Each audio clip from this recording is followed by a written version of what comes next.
Hello class, very good morning all of you. आप सबका स्वागत है। दिस इज उज्जवल सर और आप सबको मैं 12th क्लास के भौतिकी विज्ञान की क्लास में लेके आ चुका हूँ। ठीक है बच्चों, अब हम लोग जो नेक्स्ट टॉपिक पढ़ने वाले हैं वो हम लोग पढ़ने वाले हैं बच्चों कौन सा 9.5.3 टॉपिक। ठीक है, तीसरा टॉपिक बच्चों वो है लेंस की क्षमता। क्या? लेंस की क्षमता। ठीक है बच्चों, लेंस की क्षमता। तो अब लेंस की क्षमता क्या होती है बच्चों? हम लोग यहाँ पे क्षमता जो है उसको हम लोग शक्ति से समझ सकते हैं। क्षमता का दूसरा नाम क्या दे सकते हैं? शक्ति। तो लेंस की क्षमता या लेंस की शक्ति क्या होती है? तो बच्चों किसी लेंस द्वारा प्रकाश के अपवर्तित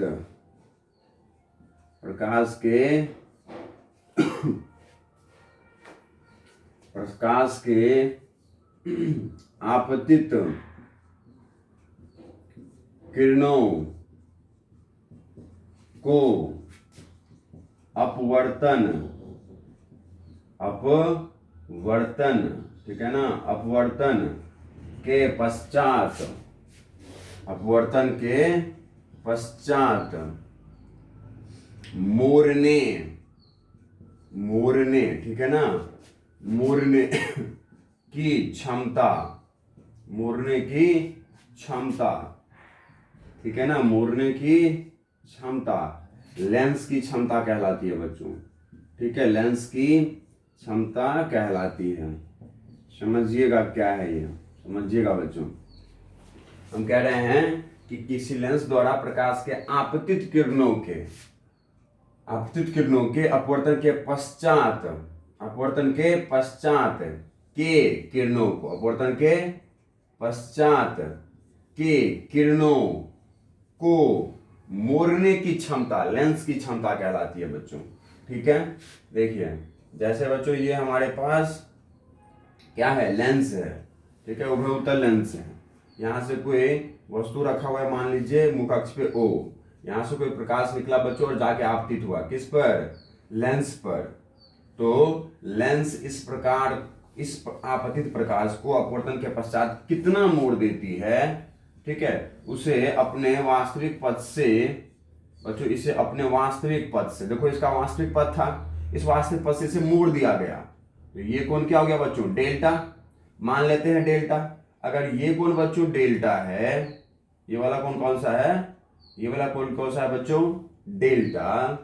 ठीक है ना, ये वाला कोण कौन सा है?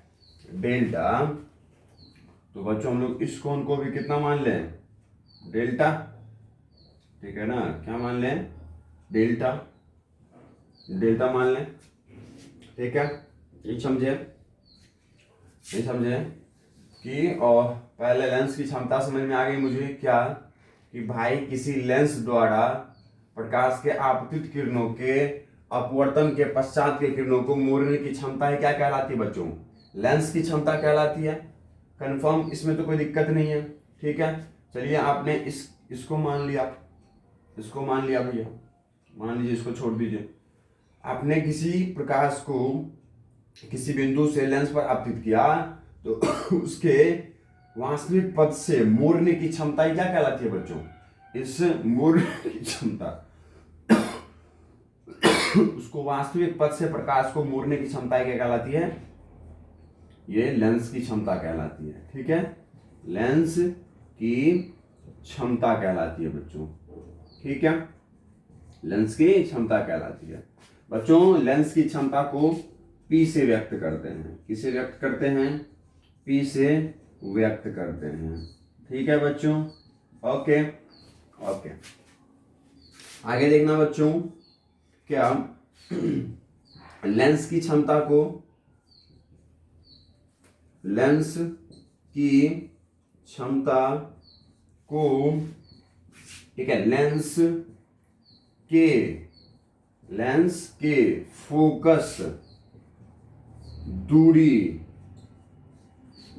के व्युत्क्रम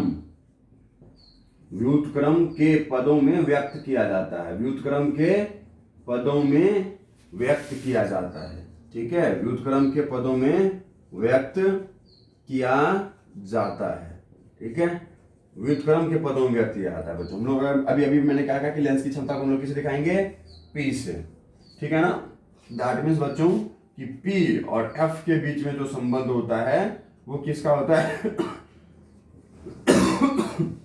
व्युत्क्रम का होता है, ठीक है, किसका होता है, व्युत्क्रम का होता है ठीक है।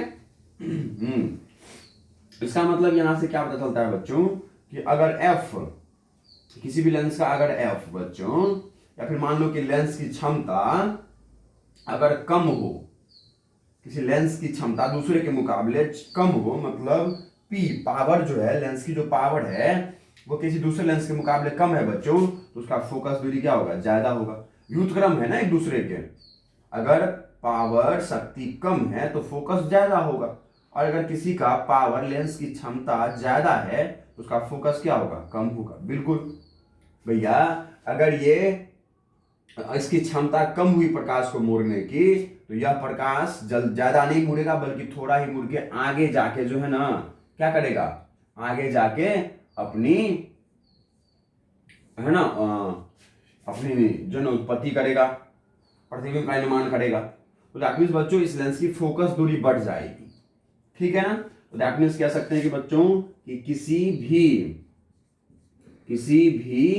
लेंस की लेंस क्षमता, ठीक है, लेंस क्षमता कम होने पर, लेंस क्षमता कम होने पर लेंस की फोकस या फिर क्या, तो लेंस की फोकस दूरी क्या हो जाती है बच्चों, बढ़ जाती है। अगर किसी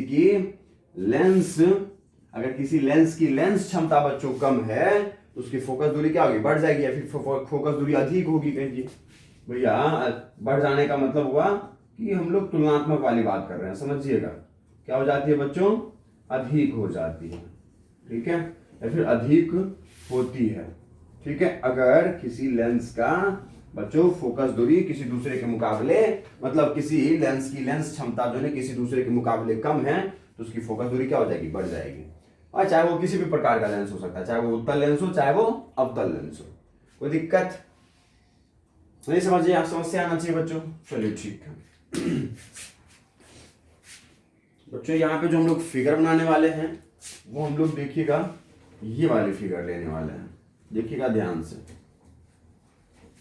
बच्चों। हमने तो कह दिया यहाँ शब्दों में, क्या कह दिया कि भैया जो लेंस की क्षमता होती है वह लेंस की फोकस, बच्चों किसकी फोकस है, ये लेंस के फोकस दूरी के व्युत्क्रम के पदों में व्यक्त की जाती है, ठीक है ना, व्युत्क्रम के पदों में व्यक्त की जाती है, ऐसा हमने कह रखा है, ठीक है बच्चों। देखिएगा मैं फिगर ऐसा बना रहा हूं, ये लेंस है बच्चों, ठीक है।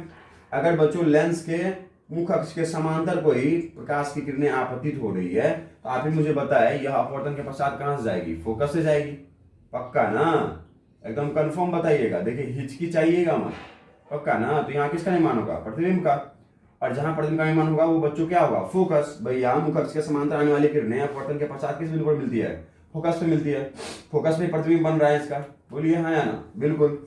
तो बच्चों अगर इस किरण को आप आगे बढ़ाएंगे, इसका जो वास्तविक पथ होता बच्चों ये होता, और यही कोण क्या है इसका, भाई किसी लेंस के द्वारा उसके वास्तविक पथ से किसी प्रकाश को अपवर्तन के पश्चात जितना मोड़ा जाता है, जिस कोण से मोड़ा जाता है वही कोण इसका क्या होता है, लेंस की क्षमता।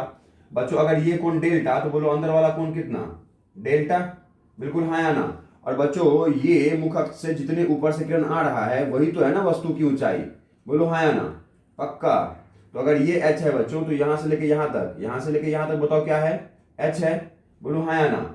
और बच्चों यहां से लेके यहां तक की दूरी क्या है, फोकस दूरी के बराबर, बोलो हाँ या ना, बोलो पक्का, ठीक है। तो अगर बच्चों यहां से इस चित्र से स्पर्श जाया, ठीक है, स्पर्श जाया स्पर्श जाया का समीकरण, क्या स्पर्श जाया का समीकरण हम लोग बच्चों इसके लिए निकाल सकते हैं। अगर मानो कि प्रकाशिक केंद्र हमारा सी है बच्चों, और इस बिंदु का नाम अगर मैं बच्चों मान लो कि एन दे दूं, और ये तो हमारा एफ है ही, या फिर आई बिंदु मान लो, तो अगर मैं ट्रायंगल स्पर्शज्या की समीकरण मतलब चित्र से स्पर्शज्या की समीकरण अगर मैं उत्पन्न करूं, मतलब कहे तो ट्रायंगल सी या फिर एन आई सी से, ट्रायंगल एन आई सी से, तो बच्चों स्पर्शज्या की समीकरण क्या निकलेगी, टेन और ये मैं डेल्टा बराबर, टेन डेल्टा बराबर, बस है बच्चों, टेन डेल्टा बराबर क्या हो जाएगा, लंब और बटा में आधार, लंब क्या है बच्चों h और बटा में आधार, आधार क्या है सी आई, बोलिए हाँ या ना, तो h और बटा में सी आई किसके बराबर में है बच्चों, f के बराबर में, तो h और बटा में f, बोलो हाँ या ना। और बच्चों अगर हम लोग पतला लेंस ले रहे हैं, तो आप ही बताइए, पतला लेंस ले रहे हैं तो उस लेंस के लिए संबंध रखने वाले जो भी हमारे जो है ना कोण होंगे वो क्या होंगे भाई, अल्प कोण के सन्निकटन होंगे, है या नहीं है। तो बच्चों यहाँ पे हम लोग कहते हैं कि डेल्टा जो है वह अल्प कोण है, ठीक है ना, क्या है अल्प कोण है। अगर ऐसा है तो टेन थीटा किसके बराबर, थीटा के बराबर, मतलब टेन डेल्टा किसके बराबर में, डेल्टा के बराबर में, बोलो हाँ या ना बच्चों। दैट मींस डेल्टा बराबर में h बटा में h और बटा में f, बोलिए हाँ या ना, बिल्कुल बिल्कुल। और बच्चों डेल्टा और कुछ और नहीं है, बल्कि डेल्टा कुछ और नहीं है बल्कि यही है लेंस की क्षमता। लेंस की क्षमता क्या होती है कि लेंस किसी भी प्रकाश को उसके वास्तविक पथ से कितना मोड़ दे, वही उसकी क्षमता है। तो ये इतना मोड़ा ना, तो यही क्षमता, मतलब इतना से लेके यहां तक मोड़ने का जो वैल्यू है बच्चों वो क्या है, डेल्टा। तो डेल्टा ही उसकी क्षमता है, समझ में आई ना बात, डेल्टा ही क्या है उसकी क्षमता। तो लेंस क्षमता मतलब कहे तो डेल्टा बराबर में h और बटा में f, समझ गए ना, बिल्कुल बिल्कुल। और लेंस क्षमता को आप p से दिखा चुके हैं उससे पहले, तो p बराबर डेल्टा बराबर में h बटा में f, बोलिए हाँ या ना। अब बच्चों यहाँ पे मैं एक शर्त रखता हूं, क्या कि यदि किसी वस्तु को मुख अक्ष से कितनी ऊंचाई पर रखा गया हो बच्चों, 1 मीटर की ऊंचाई पर, कितनी ऊंचाई पर, 1 मीटर की ऊंचाई पर, तो बोलो बच्चों यहाँ से कि लेंस की क्षमता कितनी हो जाएगी, लेंस की क्षमता कितनी हो जाएगी, 1 और बटा में f, बोलो नहीं होगा, होगा या नहीं होगा। ऊंचाई जो बच्चों वो कितना दे दिया मैंने, 1 मीटर का, पक्का। तो मतलब ये लेंस की क्षमता कितनी हो गई, 1 बटा में f। देखिए यही बात तो हमने पहले कहा था, समझ में आ गई, सब कुछ समझ में आ गई अब आपको बच्चों।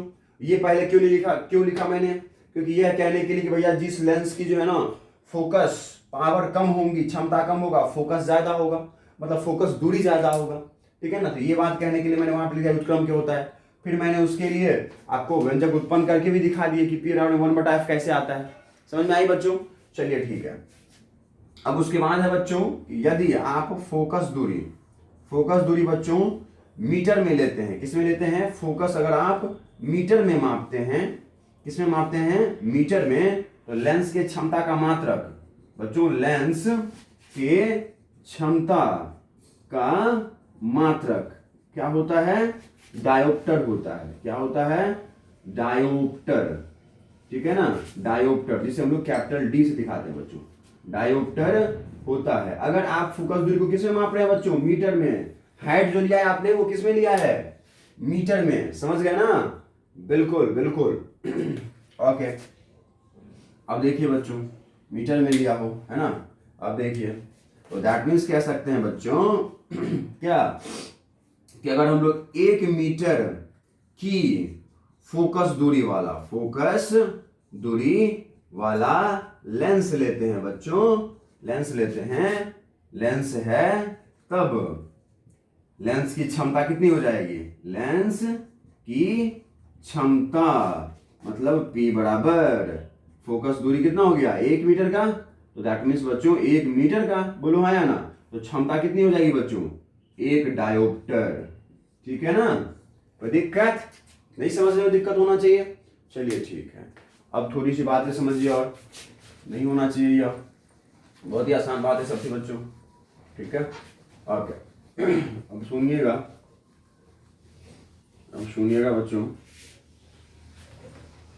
क्या कि यदि आप डॉक्टर के पास जाते हैं, किसके पास जाते हैं बच्चों, डॉक्टर के पास जाते हैं, ठीक है, किसके पास जाते हैं बच्चों, डॉक्टर के पास, और वह आपको मान लीजिए 2.5 डायोप्टर की लेंस क्षमता का लेंस दे देता है, लेंस की क्षमता का लेंस देता है बच्चों, तो बताइए आपकी फोकस दूरी क्या होगी, तो फोकस बराबर में हो जाएगा 1/p, बोलिए हाँ या ना, क्योंकि p बराबर में 1/f, तो f बराबर में 1/p, यही होगा पक्का, ठीक है।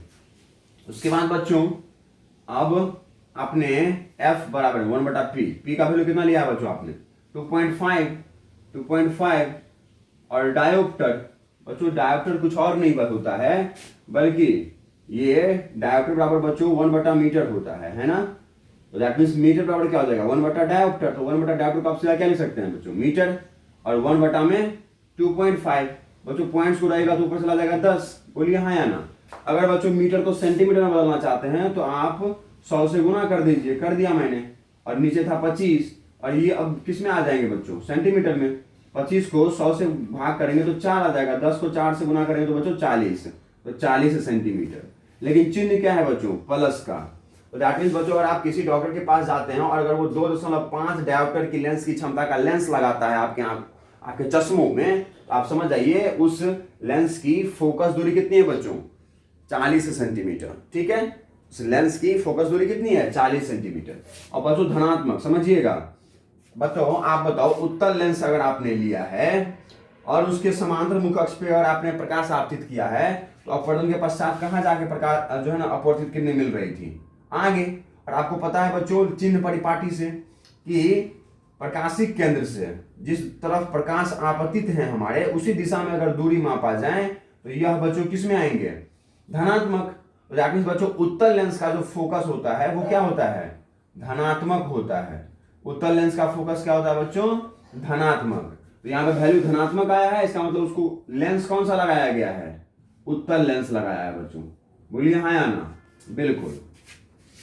और जो अवतल लेंस होते हैं बच्चों, ये अवतल लेंस हमारे, ठीक है ना, इस पर जब बच्चों मुख अक्ष के समांतर आप प्रकाश आपतित करते हैं तो यह प्रकाश अपवर्तन के पश्चात है ना आपतित करते, तो अपवर्तन के पश्चात बच्चों इधर चला जाता। अगर आप मुख अक्ष के समांतर आपतित किए प्रकाश तो अपवर्तन के पश्चात ये इधर चला जाता। तो ये अपवर्तित किरणें वास्तव में मिलती हुई तो प्रतीत नहीं होती, बल्कि अगर थोड़ा सा इसको पीछे बढ़ाया जाए बच्चों, इसको थोड़ा सा पीछे बढ़ाया जाए तो ये किसी बिंदु पर मिलता हुआ प्रतीत होता है, ठीक है ना, जिस बिंदु को हम लोग बोलेंगे क्या, फोकस। समझ में आई। तो बच्चों ये फोकस जो है वो प्रकाशिक केंद्र से पीछे है और प्रकाशिक केंद्र से आपतित किरण हमारा आगे है, और प्रकाशिक केंद्र से मुझे ये दूरी मापना पड़ता है पीछे की ओर। तो इसका मतलब ये अवतल दर्पण का बच्चों फोकस जो होता है वो क्या होता है, ऋणात्मक होता है। अवतल दर्पण का मुख्य फोकस बच्चों, मुख्य फोकस का परिभाषा बता चुका हूं, बिल्कुल, समांतर किरणों का अपवर्तन के पश्चात जो बिंदु होती है मुख्य फोकस है। तो बच्चों अवतल दर्पण का मुख्य फोकस की प्रकृति क्या होती है, ऋणात्मक, और उत्तल दर्पण के फोकस की प्रकृति क्या होती है बच्चों, धनात्मक। समझ में आई, बिल्कुल, यह आपको पता होगा बच्चों, ठीक है ना। उसके बाद बच्चों जैसे कि हमारे पास कौन सा लेंस है, अवतल लेंस है, ठीक है ना। अगर अवतल लेंस है, मान लीजिए कि अगर आप किसी डॉक्टर के पास जाते हैं और अगर वो -25 सेंटीमीटर का अगर आपको मान लीजिए कोई लेंस लगाता है, जल्दी बताइए, माइनस में है मतलब कौन सा लेंस लगाया है वो आपके चश्मों में, अवतल लेंस लगाया है, बोलिए हाँ या ना। और बच्चों उसकी फोकस दूरी कितनी है, 25 सेंटीमीटर, ठीक है। तो बच्चों बताओ पावर बराबर कितना हो जाएगा, तो पावर बराबर होता है सर 1/f। प्रकृति तो आपने देख लिया है तो माइनस मत लगाइए, है ना। अब सीधा f का वैल्यू लिखिए तो क्या हो जाएगा, 1/25 सेंटीमीटर, बोलिए बच्चों हाँ या ना। आपको पता है बच्चों क्या कि जो हमारा लेंस की क्षमता होती है वो डायोप्टर होता है उसका मात्रक, और वो डायोप्टर तब आता है जब हमारी दूरी किसमें ली जाती है, मीटर में, बोलिए हाँ या ना। तो बच्चों सेंटीमीटर को मीटर में बदलने के लिए क्या करोगे आप, 100 से भाग करोगे या नहीं करोगे। तो जब 25 को 100 से भाग करोगे तो 100 कहां चला जाएगा, ऊपर, बोलिए हाँ या ना। तो 100 बटा में 25 और ये सेंटीमीटर के बजाय क्या बन जाएगा मीटर, और 1 बटा मीटर ही क्या बन जाता है बच्चों डायोप्टर, यही क्या बन जाएगा डायोप्टर। 100 को 25 से भाग करो तो कितना आंसर जाएगा बच्चों 25 चौके 100, दैट मीन्स आपको 4 डायोप्टर का उसमें क्या लगाया है लेंस की क्षमता का, 4 डायोप्टर की लेंस की क्षमता का उसने आपको कौन सा लेंस लगाया है अवतल लेंस लगाया है। अगर बच्चों आपको -25 सेंटीमीटर की फोकस लेंथ का अगर आपके लेंस लगाते हैं तो आप समझ जाओगे कि उसकी लेंस की क्षमता कितना है 4 डायोप्टर है ना। और बच्चों ये 4 डायोप्टर किसमें आएंगे माइनस में। बच्चों अगर किसी लेंस की फोकस बच्चों धनात्मक है तो उस लेंस की क्षमता भी क्या आएगी धनात्मक आएगी। P बराबर में सीधा 1/f होता है ना बच्चों। और अगर किसी लेंस की f जो है फोकस दूरी ऋणात्मक है, मुख्य फोकस ऋणात्मक है, तो बच्चों उसका लेंस की क्षमता भी क्या आएगा ऋणात्मक आएगा। ये सब सारी बातें आप समझ पा रहे होंगे, उम्मीद करता हूं मैं समझ पा रहे होंगे। बोलो हाँ या ना, बोलो बोलो बोलो श्यावर हनुमान चंद्र की जय। नहीं समझ में आई बात बिल्कुल। तो चलो लेंस की क्षमता बच्चों हो गई बिल्कुल खत्म। ओके मिटा दिया जाए इन सबको। चलो तब तक पीछे वाला रिवीजन करो, तब तक मैं मिटा रहा हूं इसको और नेक्स्ट टॉपिक कवर करने वाले हैं। तो जल्दी से फटाफट जो है आप पीछे रिवीजन करो, तब तक मैं इसको मिटा के आता हूं।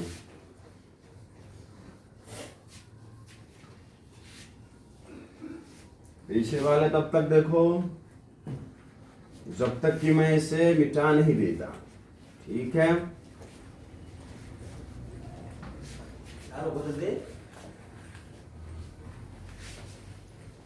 जब तक कि मैं इसे मिटा नहीं देता तब तक आप पीछे वाले देख सकते हैं।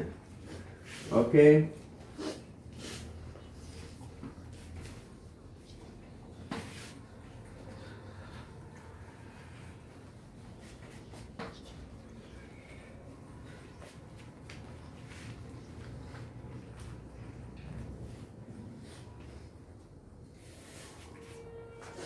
अब जो बच्चों हमारा नेक्स्ट टॉपिक है वो है दो पतले लेंसों को संपर्क में रखे गए संयोजन की लेंस क्षमता।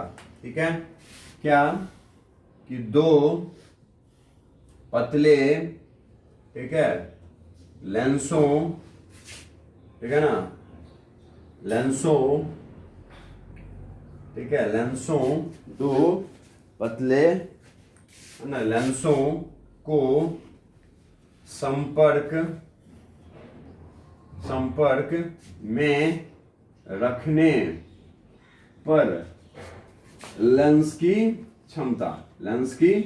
क्षमता क्या होगी। ठीक है ना। दो पतले लेंसों को संपर्क में रखने पर संयोजन हो जाएगा उसका। तो उस रखने पर संयोजन की लेंस की क्षमता, ठीक है ना, संयोजन की लेंस की क्षमता, जो संयोजित हो चुका है उसके लेंस की क्षमता। बोलिए हाँ या ना। बिल्कुल बच्चों। तो ये लीजिए मैंने दो लेंस को क्या कर दिया बच्चों संपर्क में रख दिया। ठीक है, ये दो लेंस को बच्चों मैंने किस में रख दिया संपर्क में रख दिया। दोनों उत्तल लेंस को लिया है मैंने। ठीक है, ये दोनों उत्तल लेंस बच्चों हमारे बहुत ही पतले हैं बेचारे, बहुत पतले हैं।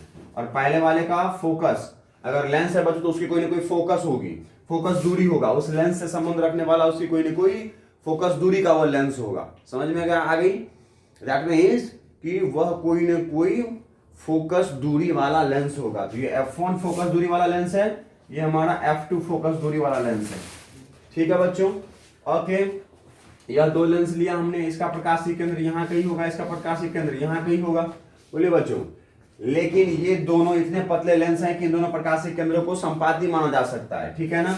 अगर ये बच्चों C1 है, ये C2 है, तो इन दोनों को हम लोग बिल्कुल संपाती मान सकते हैं। बोलिए हाँ या ना, कंफर्म। ओके बच्चों, क्या करेंगे हम लोग इस पर प्रकाश आपतित करेंगे। ठीक है ना। तो प्रकाश आपतित करने के बाद बच्चों क्या होगा कि पहला वाला लेंस इसको अपवर्तित करेगा। ठीक है ना, क्या करेगा अपवर्तित करेगा। बोलिए हाँ या ना। तो ये यहां कहीं जाके प्रतिबिंब का निर्माण करेगा। बोलिए करेगा ना, प्रतिबिंब का निर्माण करेगा, वो जो कि हो जाएगा I हमारा। ठीक है ओके बच्चों, या फिर I डैश मान लीजिए। फिर बच्चों ये वाला किरण ये तो यहां से अपवर्तित होने के बाद इस पर गिरा है। अब फिर बच्चों जो पहले लेंस पर आपतित होने वाले प्रकाश की किरण का अपवर्तन होगा, वो अपवर्तन किसका निर्माण करेगा? वास्तविक प्रतिबिंब का। वो वास्तविक प्रतिबिंब अब आभासी बिंब की तरह, आभासी वस्तु की तरह प्रतीत होगा। किसके लिए? दूसरे लेंस के लिए। बोलिए हाँ या ना। ये प्रकाश की किरण बच्चों वास्तव में तो इधर से नहीं आ रही है ना, वास्तव में तो इधर से आ रही थी, लेकिन दूसरे वाले लेंस के लिए यह किरण इधर से आता हुआ नजर आ रहा है। तो दैट मीन्स कि यह आभासी बिंब हो गया इसके लिए, वास्तव में वस्तु तो इधर कहीं रखा हुआ था। बोलो हाँ या ना। बिल्कुल। तो ये प्रतिबिंब, पहले लेंस से बना हुआ प्रतिबिंब अब दूसरे लेंस के लिए एक आभासी बिंब की तरह, वस्तु की तरह व्यवहार में आने लगती है। तो ये आएगा बच्चों। अब इस वाले, यह वाला जो प्रकाश है बच्चों, ये आपतित होगा इस लेंस पर, ये अब और इसको क्या कर देगा? अपवर्तित कर देगा। बोलो हाँ या ना। तो दो लेंस के संयोजन से जो अंतिम प्रतिबिंब बना है बच्चों, वो किस बिंदु पर बना है? आई बिंदु पर। पहले वाले लेंस से किस बिंदु पर बना था? आई डैश पर, ठीक है ना। और इस वाले लेंस से कहां पर बना बच्चों? आई पर। जब दोनों लेंस से प्रकाश अपवर्तित होकर के निकल जाए और तब जिस बिंदु पर बच्चों प्रतिबिंब बने, वही क्या है हमारा? दो लेंसों के संयोजन से बने प्रतिबिंब। बोलिए हाँ या ना। बिल्कुल, दो लेंसों के संयोजन से बना प्रतिबिंब। बोलिए हाँ या ना। बिल्कुल। कोई दिक्कत नहीं होना चाहिए आपको बच्चों, पक्का नहीं होना चाहिए। मान लीजिए इस वस्तु के प्रकाश के किरण को आपने यहां से निकाला होगा, तो मान लो इस वस्तु का जो है ना प्रकाशीय केंद्र, मैंने क्या कहा? दोनों प्रकाशीय केंद्र को संपाती मान ले, तो वहां से अगर ये दूरी मापा जाए तो यू होगा। बोलो हाँ या ना। यहां से जो पहला प्रतिबिंब का दूरी मापा जाए बच्चों, वो भी डैश होगा, और ये वाला प्रतिबिंब जो अंतिम प्रतिबिंब होगा दो संयोजन के बाद, उसका नाम क्या हो जाएगा? भी हो जाएगा। तो अगर बच्चों यहाँ पर लेंस का सूत्र अगर आप लगाओ, इसका सूत्र लगाओ, लेंस का सूत्र की 1/v माइनस 1/u बराबर में 1/f, किसके सूत्र से? लेंस के सूत्र से। बोलो हाँ या ना। लेंस के सूत्र से। तो 1/v माइनस 1/u 1/f, ये वाला प्रयोग कीजिए। तो बच्चों पहले लेंस से अपवर्तन के पश्चात प्रतिबिंब यहां बन रहा था, तो 1/v की जगह क्या आ जाएगा? v डैश माइनस ऑब्जेक्ट उसी जगह है बच्चों, 1/u पहले लेंस के लिए बराबर में, और उसका फोकस कितना है बच्चों? 1/f1। ये हो गया पहला समीकरण। उसके बाद बच्चों ये v डैश है ना, अब इसी समीकरण को दूसरे लेंस के लिए प्रयोग कीजिए। तो 1/में प्रतिबिंब कौन सा बन रहा है भैया दूसरे लेंस के बाद? v, और माइनस उसके लिए वस्तु कौन सा काम कर रहा था? I dash. तो हो जाएगा 1/में v डैश, ये इसके है ना बिंब की वस्तु, मतलब बिंब की जो है ना किरण, मतलब है ना आभासी बिंब की तरह काम कर रहा था, बट्टा फोकस दूरी कितनी होगी बच्चों? 1/में f2। बोलो हाँ या ना। बिल्कुल। पहले और दूसरे समीकरण को जोड़ दीजिए बच्चों, पहला जोड़ दूसरा, फर्स्ट जोड़ सेकेंड, तब क्या प्राप्त होगा? तब प्राप्त होगा बच्चों 1/v डैश माइनस में है, 1/v प्लस में है, ये दोनों कैंसिल हो जाएंगे, 1/v पहले आ जाएगा, ठीक है ना, और फिर क्या आ जाएंगे? माइनस में 1/में u। बोलिए हाँ है ना। दोनों समीकरण को आपने जोड़ा है, तो 1/में f1 प्लस 1/में f2, 1/में f1 प्लस 1/में f2। बोलो हाँ या ना। ये देखो बच्चों, कोई दिक्कत? यस बच्चों, जब दो लेंसों को संयोजित किया गया है, तो अब जो उसका परिणामी फोकस दूरी होगा वो क्या होगा बच्चों? f तुल्य होगा, f तुल्य कह सकते हैं। बोलो हाँ या ना। बच्चों दो लेंसों को संयोजन में रखने के बाद अब फोकस दूरी f1 f2 नहीं रहेगा, बल्कि क्या हो जाएगा? दो लेंसों को संयोजन में रखने के बाद जो बच्चों फोकस दूरी होगा वो f तुल्य के बराबर होगा। बोलिए हाँ या ना। और बच्चों इस दोनों लेंस के बाद जो अंतिम प्रतिबिंब है वो क्या होता है? v। तो मतलब 1/में v। इस भैया इस समीकरण का प्रयोग करो इसके लिए, इस वाले के लिए, f तुल्य के लिए। तो बिंब कहां बन रहा है? v पर, माइनस वस्तु इस दोनों लेंस के संयोजन के लिए कहां रखा हुआ था? o पर, जिसका दूरी कितना है बच्चों? u, 1/में u। बोलो हाँ या ना। बच्चों इस समीकरण का नाम मैं अगर थर्ड दूं और इसका नाम अगर फोर्थ दूं और 3 4 का मैं तुलना करूं, बायां वाला पक्ष बराबर है तो बोलिए दायां वाले पक्ष को बराबर लिख दें, तो हो जाएगा बच्चों 1/में f तुल्य बराबर में 1/में f1 प्लस 1/में f2। बोलिए हाँ या ना। पक्का कंफर्म? समझ में आ रही है? दिक्कतें नहीं होना चाहिए, बिल्कुल भी नहीं। तो बच्चों ये क्या है? दो पतले लेंसों का जिसकी फोकस दूरी f1 और f2 थी, उस दोनों को संयोजित करने के बाद तुल्य फोकस दूरी। तो बच्चों अगर इसी तरह से बहुत अनेक प्रकार के हमारे फोकस दूरियों वाला अगर लेंस जुड़ा हुआ हो तो F2 बराबर क्या हो जाएगा, 1/में F1 प्लस 1/में F2 प्लस 1/में F3 plus dot dot dot, बोलिए हाँ या ना। और बच्चों यहाँ पर ये जो फोकस है उसकी जो चिन्ह है बच्चों वो अलग अलग हो सकता है। यहाँ पर देख रहे हैं आप जो तुल्य फोकस दूरी है वो तो सारे अलग अलग फोकस दूरियों का योग लिखा गया है, लेकिन यहाँ पर चिन्ह बच्चों प्लस और माइनस भी हो सकता है। प्लस कब होगा, जब उत्तल लेंस होगा, जब माइनस कब होगा, जब वो अवतल लेंस होगा। तो आप इसको प्लस माइनस जो दिए होंगे उसके आधार पे आप यहाँ पे प्लस माइनस का साइन प्रयोग कर सकते हो। लेकिन अगर हम कहे कि सभी एक ही प्रकृति के अगर हमारे लेंस हुए तो उन सभी लेंसों के संयोजन के पश्चात जो तुल्य फोकस दूरी है वो क्या होगा बच्चों, उन सभी लेंसों के फोकस दूरी के एक एक पतले लेंसों के फोकस दूरी के व्युत्क्रम के योग के बराबर होता है। बोलिए हाँ या ना, पक्का यहां समझ में आ रही है। और बच्चों अगर 1/में F1 के लिए लेंस क्षमता लिखा जाए तो क्या आ जाएगा, P1। 1/F2 के लिए बच्चों लेंस की क्षमता लिखा जाए तो क्या आ जाएगा, P2। अगर तीसरे के लिए P3 और तुल्य क्षमता क्या आ जाएगा बच्चों लेंस की, P। तो यह भी आप व्यक्त कर सकते हैं। बोलिए हाँ या ना कि लेंस की संयोजन की जो लेंस क्षमता होती है बच्चों वो प्रत्येक व्यक्तिगत लेंस के, है ना, प्रत्येक एक एक लेंस के लेंस क्षमता के योग के बराबर होता है। और बच्चों यहां पर भी लेंस की जो क्षमता है बच्चों वो धनात्मक ऋणात्मक हो सकता है लेंस की प्रकृति के आधार पर। लेंस की कितनी प्रकृति, दो, अवतल और उत्तल। बोलो हाँ या ना, समझ रहे हो ना, सब कुछ आ रही है ना बच्चों। इतना समझा चुका हूं कि अब ये सब बात तो आपको फटाफट समझ आना चाहिए। बोलिए हाँ या ना, बिल्कुल। थ्योरी बच्चों, थ्योरी के लिए बुक्स रखा हुआ है, दिक्कत हो मुझे बताइएगा। अब बच्चों आवर्धन के पदों में भी हम लोग इसको दिखा सकते हैं बच्चों। जब बहुत सारे लेंस जो हमारे जुड़े हुए हो तो उन लेंसों के संयोजन का जो आवर्धन होता है बच्चों वो आवर्धन होता है एम तुल्य कह सकते हैं, ठीक है ना, एम तुल्य। और वह सभी लेंसों के आवर्धन की रैखिक आवर्धन की गुणनफल के बराबर होता है बच्चों, ठीक है ना, इस तरह से। ओके, तो यह भी आप याद रख सकते हैं, ठीक है, यह भी सूत्र याद रख सकते हैं। तो उम्मीद करता हूं बच्चों यह जो है आपके लेंस से संबंधित बातें भी हो गई खत्म। अब हम लोग अगली टॉपिक पढ़ेंगे, वो होगा हमारे पास 9.6, ठीक है। Thank you, good luck.